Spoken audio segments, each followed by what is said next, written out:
Tak hezký večer, dámy a pánové. Na počest Jiřího Bartošky. Tradice není uctívání popela, ale uchovávání ohně. Tento citát Gustava Mahlera jsem si vypůjčil k zahájení dnešního 2. ročníku našeho konzervativního kempu a tímto vás tady také já srdečně vítám.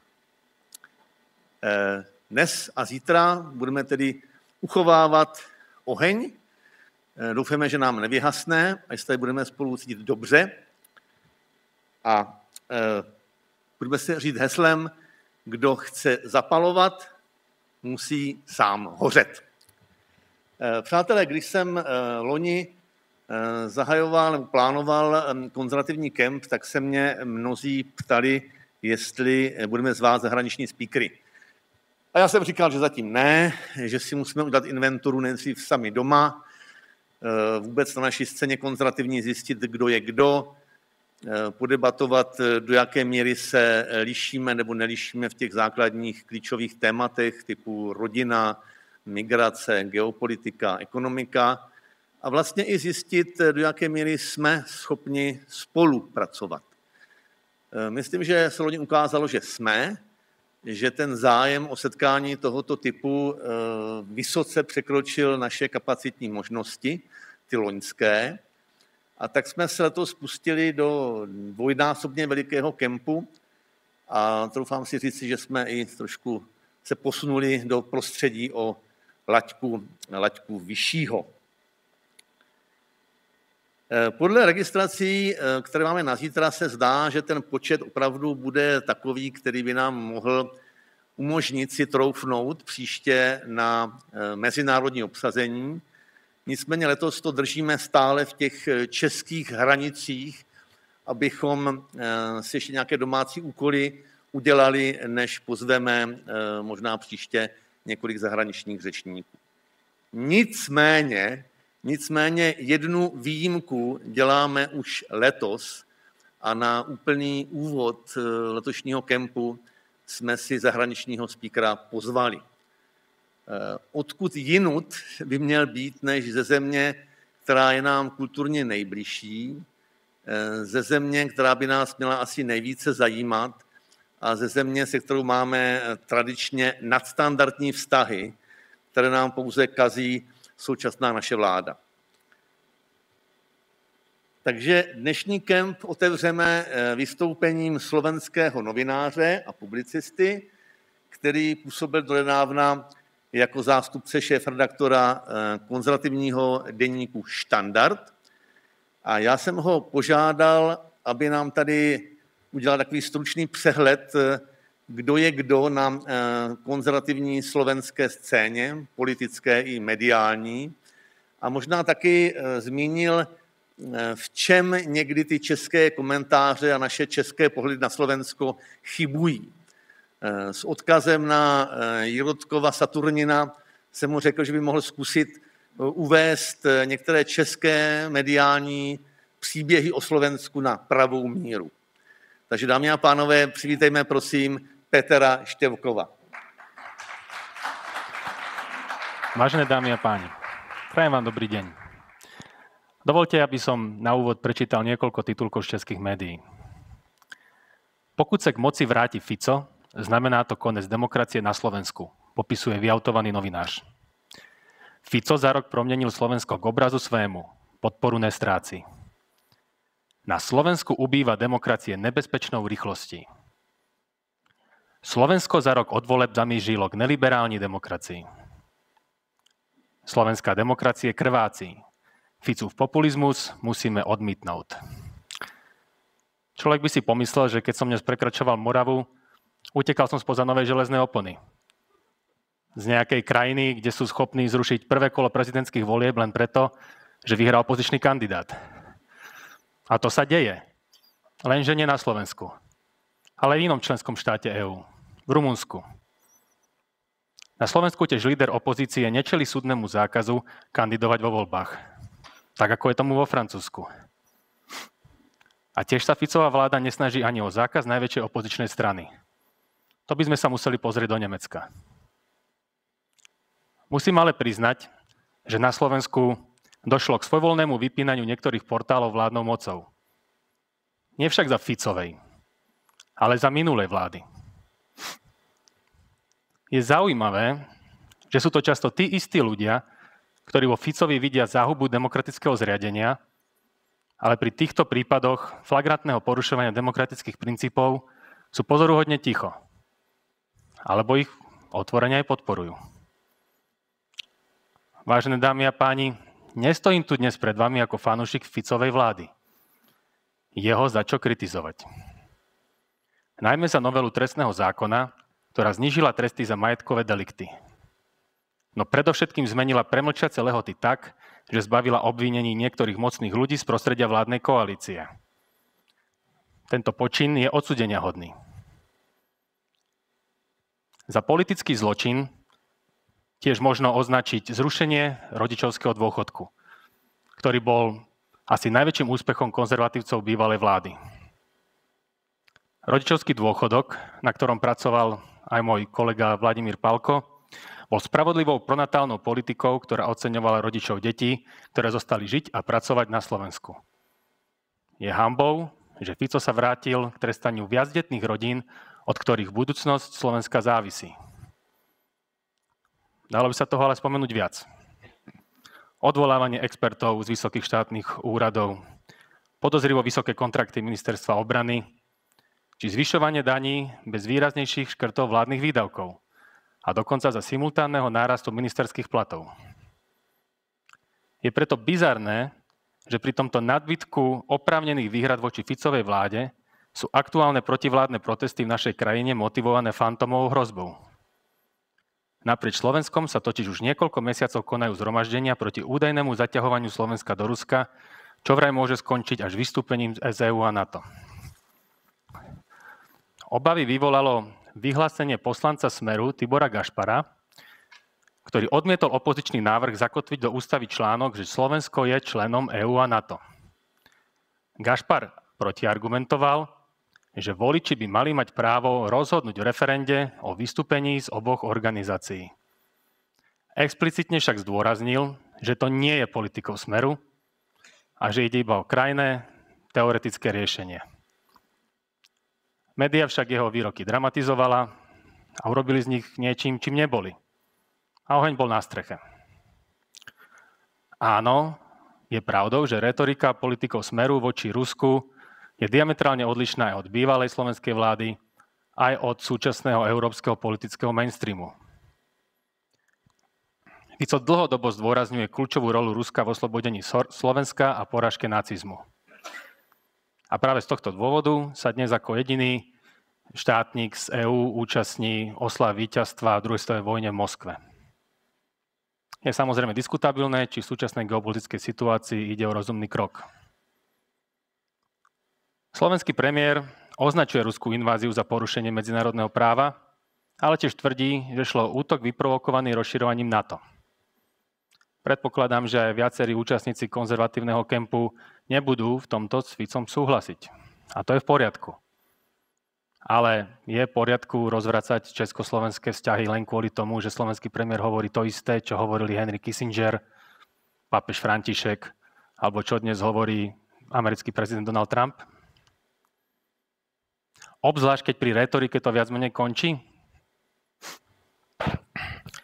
Ficová, respektíve slovenská zahraničná politika za Fica voči EÚ, voči NATO, voči Ukrajine sa v skutočnosti takmer nezmenila.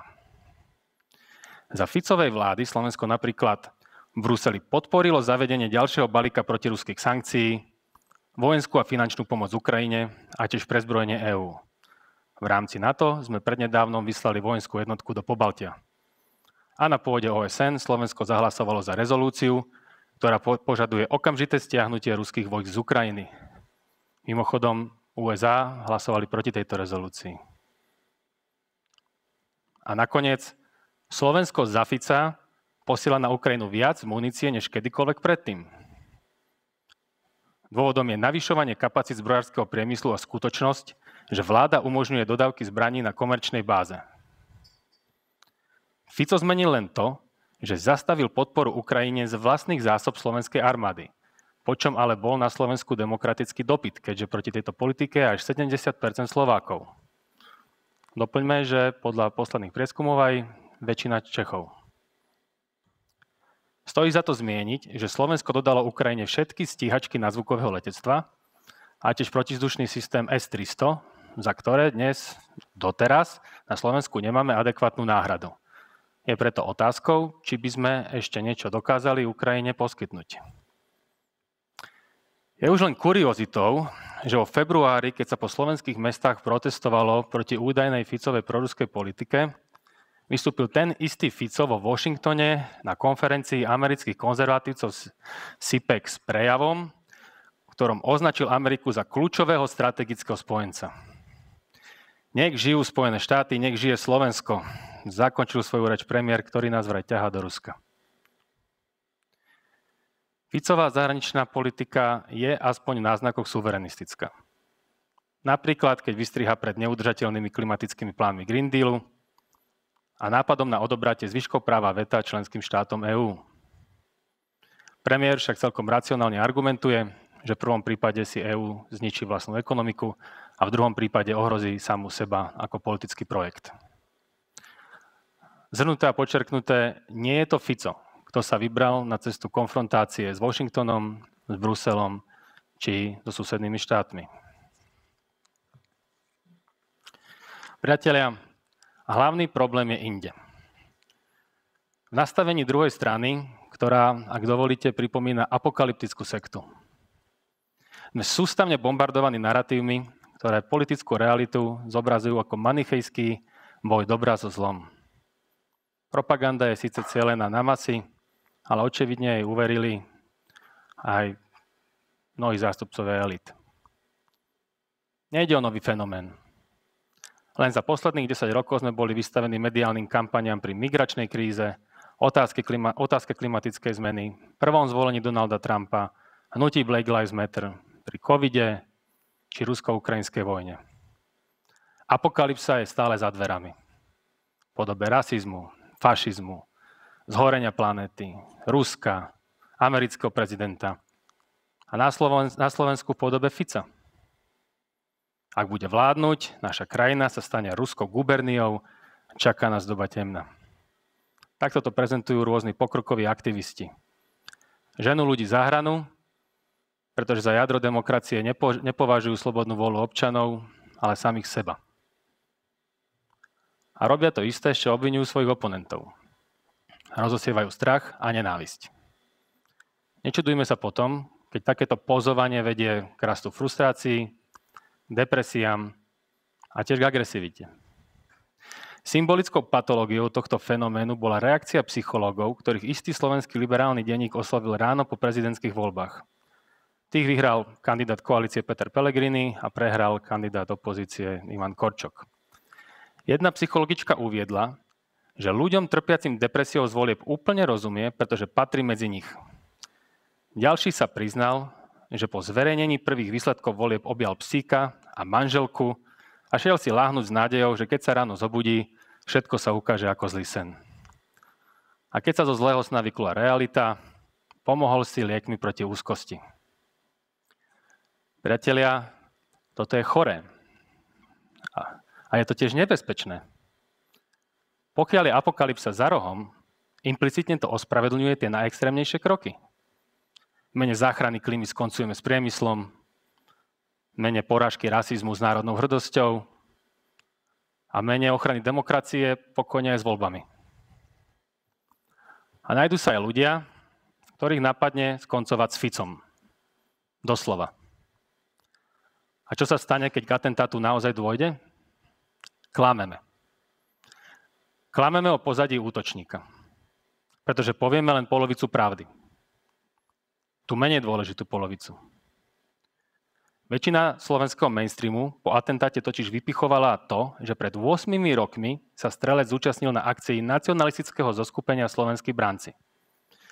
Potom už ale ako si pozabudla zmieniť jeho aktuálnejšie politické postoje, ktoré zverejňoval na sociálnych sieťach.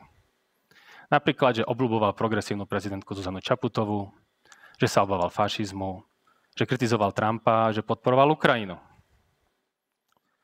Narratív o nacionalistickom atentátnikovi pravda, že prebrali aj v zahraničí. A tam už často pozabudli zmieniť dokonca aj to, že sa zúčastňoval protivládnych protificovských demonštrácií.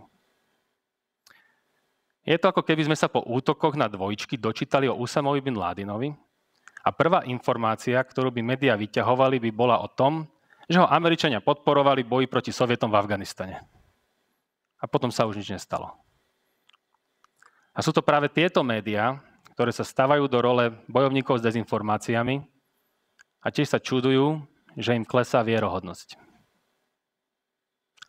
Vráťme sa späť ale k téme medzinárodnej spolupráce a konfrontácie. Máme dnes odpovedať aj na otázku, či žije ešte Vyšehradská štvorka. A ja si myslím, že všetci tak cítime, tušíme, vlastne vieme, že aj keď de jure V4 existuje, de facto už ako zmysluplný blok štátov prestal fungovať. Dôvodom je vojna na Ukrajine. Jednak sa pri nej ukázali odlišné postoje Maďarska a Poľska, ale čo je pre nás relevantnejšie, viedla aj k hlbokému narušeniu československých vzťahov. Je to už rok, čo vláda premiéra Petra Fialu prerušila medzivládne konzultácie so Slovenskom, ktoré boli vyjadrením naštandardných vzťahov medzi oboma krajinami.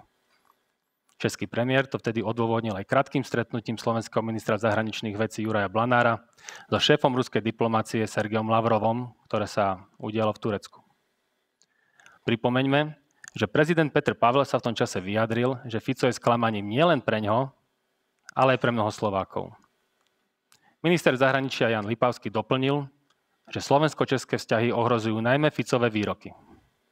A premiér Fiala to potom zakončil prijatím lídra progresívcov Michala Šimečku, čím jasne odkázal, koho na Slovensku považuje za partnera. Ťažko sme na Slovensku toto mohli vnímať inak ako zasahovanie do vnútorných záležitostí. Ako absolventovi Brněnskej Masarykovej univerzity s českou manželkou a československými deťmi mi je tohto vývoja obzvlášť ľúto. Napravenie vzťahov medzi našimi bratskými národmi musí byť prioritou zvlášť pre nás konzervatívcov. Potrebujeme jeden druhého.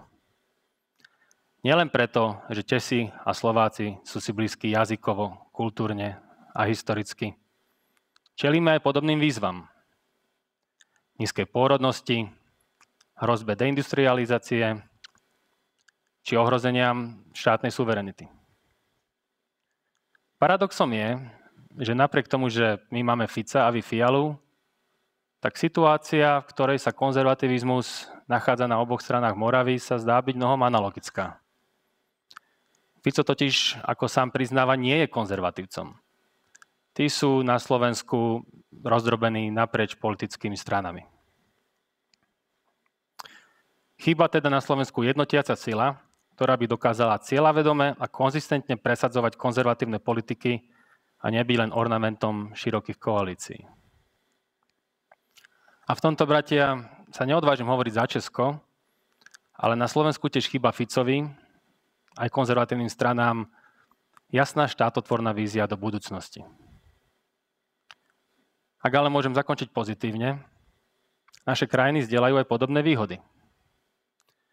Ide napríklad o homogénne spoločnosti, ktoré na základe skúsenosti s komunizmom stále vykazujú vyššiu mieru mentálnej odolnosti voči rôznym novodobým sociálnym experimentom.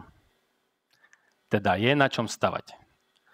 A ja si myslím, že aj vďaka akciám, ako je konzervatívny kemp, sa stavba môže podariť. Ďakujem za pozornosť.